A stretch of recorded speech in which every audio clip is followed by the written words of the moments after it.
Okay, look who is with us. Perfect timing. His name is Zane Tankel. We know him as a restaurateur. We know him as a real estate guy. He actually is an oil guy. He's on the board of directors at Ali Energy. Ali Energy, that's right. Yeah. You know what you're talking about. Yeah, a little bit. This is good news for us. Yeah. We just heard a report there from Hillary Vaughan on the site of that chemical plant. Yes. What can you tell us about the smoke, about the chemicals being used here, and the situation? Well, not a whole lot more, but let me say how it happened or what it occurred, because I'm not hearing that on the news, and I just spoke to Houston before coming on here. So this plant manufactures byproducts of fossil fuels, i.e. plastics, etc., and it uses other chemicals for it, and those chemicals have to be kept at a refrigerated temperature, very much like a nuclear plant with heavy water. When those cooling units go down, you have combustibility. Same principle here. When there's about 8 feet of water in this plant, obviously all the cooling units shut down, and when those cooling units shut down, these chemicals rise to it, and they all will, unless we get cooling systems in there, explode, all 8 containers. So this is the first of many. As far as toxicity is concerned, always err on the side of safety, obviously. Sure. But it's worrying for anybody anywhere. It's very worrying because we haven't been here, Stuart. Right. And who needs this in the middle of this extraordinary situation? And that's what I want to talk to you about as well. We just related that the wholesale price of gasoline is spiking, 24 cents a gallon. That is a spike by any other name. Huge.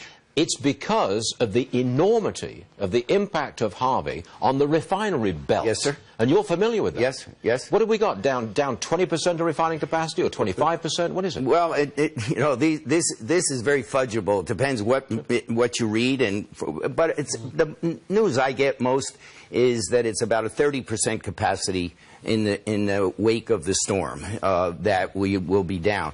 But having said that, we were already a little bit down. We were starting, the week before Harvey hit, we were starting to eat into our stores in terms of inventories. We were just starting through economic, just generally. So the plants, the refineries were operating at about 96% just prior to Harvey.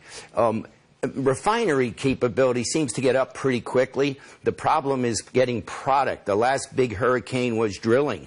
Getting down, we were in the Gulf, drilling in the Gulf, and that's very problematic when a hurricane comes and you're in water, deep water drilling. So now most of our drilling is on land, and it's up in the Permian, it's in the Eagle Ford, it's in the Bakken basins, and those basins aren't affected. Here's the complicating factor.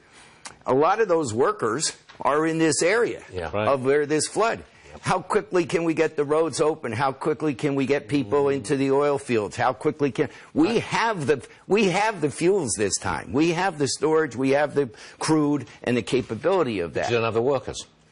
We don't know. We don't know how many come from that area. We don't. I mean, it's all a moving target. And then to give you a sense of it, in 2014, we had about 2,100 rigs operating in that area, producing about 9 million, our usage of 9 million barrels a day. Today we have, as of this morning, 946 rigs producing the exact same 9 million, less than half of those rigs producing the same amount of oil or crude that was produced in 2014. 3 years. Technology. Oh, you get more out of each well. Right, fracking. That's what you do. More, and we have bigger horsepower. We drill down quicker. If, for example, it takes you 14 days and a number, I'll throw out a number, $70,000 a day to drill. That's the rig, that's the mud, that's the roustabouts, that's everybody, 70,000. If you knock 4 days off of that, you go from 16 to 12 days. That's $280,000 you saved on the drilling. Okay, I see the point. I do see the point. So the quicker we get down there, and the quicker we start hitting when we're on our horizontal drilling, the quicker we start to get a return. Okay. So it's building an apartment building, how quick you get it up and rented.